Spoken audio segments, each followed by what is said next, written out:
बिहार के समस्तीपुर में प्रवासी मजदूरों के लिए बनाए गए क्वारंटीन सेंटर में जमकर हंगामा हुआ। वहां रह रहे मजदूरों ने खाने पीने की खराब सुविधा होने, पानी, पंखे और साफ सफाई के लिए हंगामा किया। बताया गया कि क्वारंटीन सेंटर में सुबह नाश्ते के वक्त मजदूर नाराज हो गए और उन्होंने नाश्ता करने से ही इनकार कर दिया। सभी मजदूर एक साथ वहां के गेट पर पहुंचे और हंगामा करने लगे। खबर मिलते ही पुलिस के साथ अधिकारी वहां पहुंचे और मजदूरों को शांत करने लगे। काफी देर बवाल के बाद परिसर में साफ सफाई करवाने, पंखे की व्यवस्था और सैनिटाइजेशन का भरोसा दिलाए जाने के बाद मजदूर शांत हुए। अफ्रीकी देश नाइजीरिया के लागोस शहर में कर्फ्यू तोड़ने वालों के खिलाफ पुलिस ने कार्रवाई की। वहां पर कोरोना की वजह से अब तक 100 लोगों की जान जा चुकी है, जबकि 2900 से ज्यादा लोग इस महामारी की चपेट में हैं। जिसके बाद वहां पर भी लोगों के बेवजह घरों से निकलने पर पाबंदी लगा दी गई। कर्फ्यू लगने के बाद भी सड़कों पर लोगों की भारी भीड़ जुट गई, जिन्हें पुलिस खदेड़ती नजर आई। मना करने पर भी जो लोग नहीं माने उन्हें पुलिस ने गिरफ्तार कर लिया। बिना काम के घूमते पकड़े गए कई लोग पुलिस की गाड़ी पर खड़े दिखाई दिए। सड़कों पर निकली गाड़ियों की भी जांच की गई। पुलिस वाले उनसे घरों से बाहर निकलने की वजह पूछते नजर आए और जो लोग बेवजह निकले थे उन्हें चेतावनी देकर वहां से लौटा दिया गया।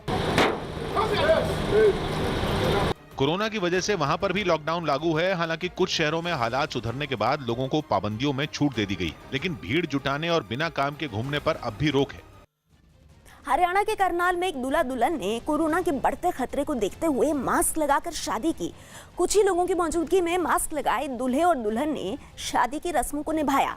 इस दौरान वहां मौजूद तमाम लोगों ने कपड़ों से अपने चेहरे को ढक रखा था।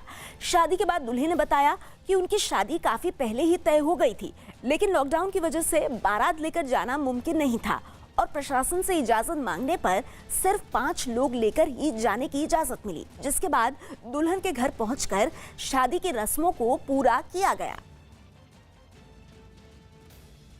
बाकी राज्यों की तरह हरियाणा में भी शराब की दुकानें खोल दी गई, जिसके बाद सुबह से ही शराब की दुकानों पर लंबी लंबी लाइनें लग गई और लोगों से सोशल डिस्टेंसिंग का पालन करवाने के लिए पुलिस भी तैनात रही। गुरुग्राम की कुछ दुकानों पर लाइनें इतनी लंबी हो गईं कि 2 लाइनें लगवानी पड़ी। लाइनों में लड़कियां भी शराब के लिए घंटों तक खड़ी रहीं। शराब की दुकानों से निकलने वाले हर शख्स के हाथ में शराब की बोतलें नहीं बल्कि पेटियां दिखाई दी। जो जितना माल उठा सकता था वो उतनी शराब लेकर निकला। कोई शराब की बोतलों की पेटी कंधों पर उठाकर चलता दिखा तो कोई थैले ढोता हुआ दिखा। कुछ लोगों ने तो इतनी शराब खरीद ली कि उसे कार तक पहुंचाना ही मुश्किल हो गया। ये हालत तब दिखी जब हरियाणा सरकार भी कोरोना संकट का टैक्स लगाकर शराब को महंगा कर चुकी है। गुरुग्राम के बाकी हिस्सों में भी शराब की दुकानों के बाहर बने निशानों पर खड़े होकर लोग अपनी बारी का इंतजार करते रहे। ज्यादातर जगहों पर लोगों की लंबी लाइनें देखी गई।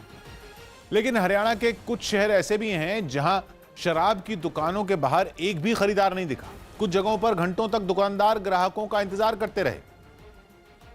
और ऐसी ही जगहों में एक रोहतक भी रहा, जहां की एक दुकान सरकारी आदेश के बाद खोली तो गई, लेकिन दुकान पूरी तरह खाली दिखी।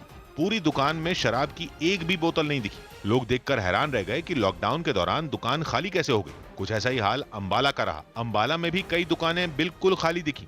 हालांकि सरकारी आदेश को मानते हुए दुकानें खोली जरूर गईं। अंबाला की कुछ दुकानों में थोड़ा बहुत माल बाकी था, इसलिए वहां ग्राहक भी दिखे, लेकिन दुकान के बाहर जितने गोल निशान सोशल डिस्टेंसिंग के लिए बनाए गए थे उतने ग्राहक नहीं पहुंचे। काफी देर तक तो दुकानदार ग्राहकों का इंतजार ही करते रहे। दुकानों में माल मूल है नहीं, आ रहा है कोई कस्टमर आ रहा है, पूछ रहे हैं तो उनको वैसे ही अटेंड कर रहे हैं। कितना दे रहे हैं? हाँ जी, जैसा कुछ होता है दे देते हैं, नहीं तो अपना वही आएगा माल तो देंगे। हरियाणा में सरकार ने सील किए गए इलाकों को छोड़कर सभी जिलों में शराब की दुकानें खोलने की इजाजत दे दी है।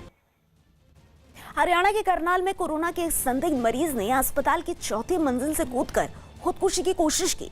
संदिग्ध मरीज को कुछ दिन पहले ही अस्पताल के आइसोलेशन वार्ड में रखा गया था। हालांकि वहां उसकी कोरोना की जांच रिपोर्ट नेगेटिव आई थी। 4थी मंजिल से कूदने की वजह से संदिग्ध मरीज को काफी चोटें आई हैं, जिसका अस्पताल में इलाज चल रहा है। बताया गया कि अस्पताल में ये इस तरह की तीसरी घटना है।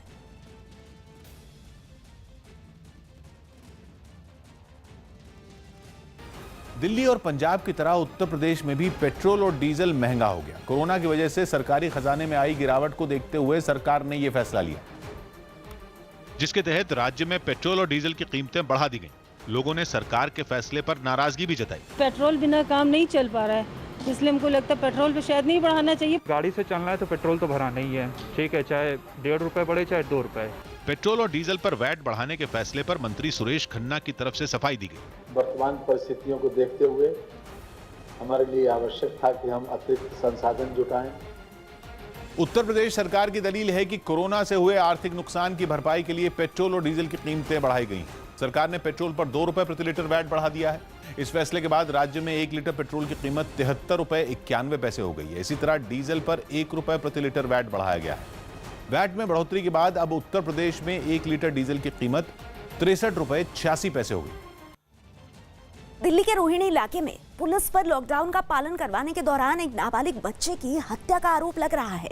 बच्चे के परिवार का आरोप है कि बच्चा जरूरी काम से घर से बाहर निकला था, लेकिन एक पुलिस वाले ने उसे वापस घर भेजने के लिए उसे लाठी से पीटा, जिससे उसका सिर फट गया और अस्पताल में इलाज के दौरान उसकी मौत हो गई। परिवार के लोगों ने अस्पताल के सामने जमकर हंगामा किया। हालांकि पुलिस का दावा है कि बच्चे की मौत दीवार से टकराने की वजह से हुई है। विराट कोहली ने ट्वीट